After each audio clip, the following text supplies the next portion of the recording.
Hi everyone, Christina here. Welcome to another card video at my YouTube channel and blog. Today I'm going to be using the stamp set from Sugar Pea Designs.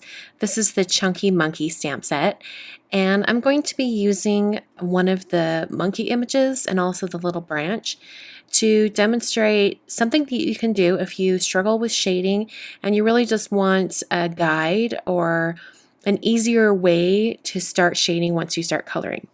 So I've got some paper here. This is going to be kind of like my shading study, and I'm stamping the images the way I want them to be on my final card. So I've stamped the monkey on regular cardstock, and then I also stamped it again onto masking paper, and I trimmed out just the top, so the tail and his feet, and I just trimmed that out because that's where the branch will overlap, and I want to protect that area so that it looks like he's in front. So I'll go ahead and remove that mask, and then you'll see that it looks like he's hanging from that branch. So this is the finished orientation of the images on my card. So I'm going to use this as my shadow study, and I'll eventually stamp that scene onto my watercolor paper for coloring. So I'm going to take a pencil and I'm just going to really simply mark out the direction of where the sun would be coming from. So the sun's coming from the top right corner. So everything, you have to envision in your mind that the light is coming from that area and it's coming down. So everything on the left and bottom side would have more shadow. And also particularly on these feet, because in my mind, I'm thinking the feet are probably right underneath the branch.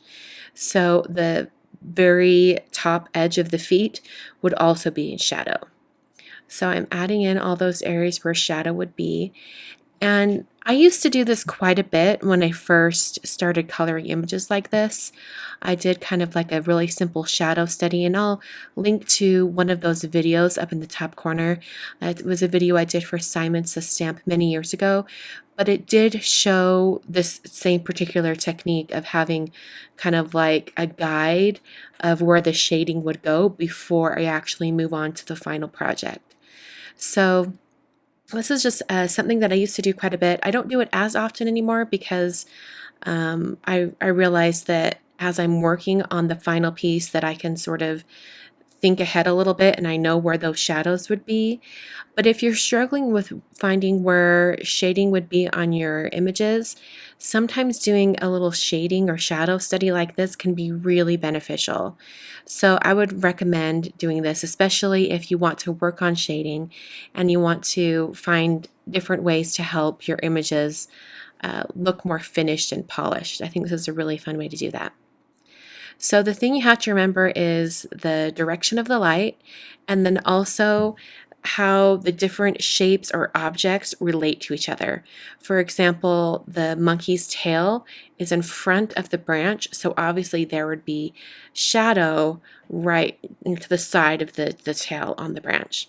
Also, that ear, that left ear, would be completely in shade because it's on the left side of the monkey's head. So I hope that makes sense for you guys. So after I had all of the shading done, I'm going to move on to actually stamping the same scene onto the watercolor paper that I'll be using for my card. The watercolor paper I'm using today is Fabriano, and it's a bright white, and so that's why I picked it. And I've stamped my scene. I used that same mask that I had before, and I'm going to store that mask on the back of the stamp set. And that's going to make it so I can use this stamp later. I've used my black gel pen just to darken up some of those lines that didn't stamp quite right. And then I used a compact stamp press to stamp my greeting. So I'm going to work on the background behind this monkey first. And so I'm going to mask off the entire image of the monkey and branch. I'm using drawing gum to do this, and it's a liquid masking fluid that you will apply with a paintbrush. Now you don't want to use a really expensive paintbrush because if you don't clean this off right away, it can really mess up your brush. So make sure you use something pretty inexpensive. I just used a regular little brush that comes in a Crayola watercolor set. I'm using some Mission Gold watercolors from Magello today. This is my palette that I absolutely love. I've used it a lot over the years. And I'm going to speed up the painting process just because the focus of this card was showing you shading. And so now that we've done that shading study, I'm going to speed up the painting process and just talk you through it. So I first put down a layer of clean water. Then I painted some blue spots, and they were looking really, really bright and not really spreading much. So I used a spray bottle to really wet down this area. And all of that water started rolling to the edges because the paper kind of starts to bow up while it's wet, and it kind of makes all the water kind of fall to the edges. So I used a paper towel just to sop up some of that water. And then I used a heat tool to speed up the drying process. It also kind of stops all the color spreading exactly where it's at when you speed up the drying process like this. And I wanted to preserve those white areas a little bit. I then did a second layer of color using that same blue, mixed with a little bit of purple, and then that purple color mixed with some pink.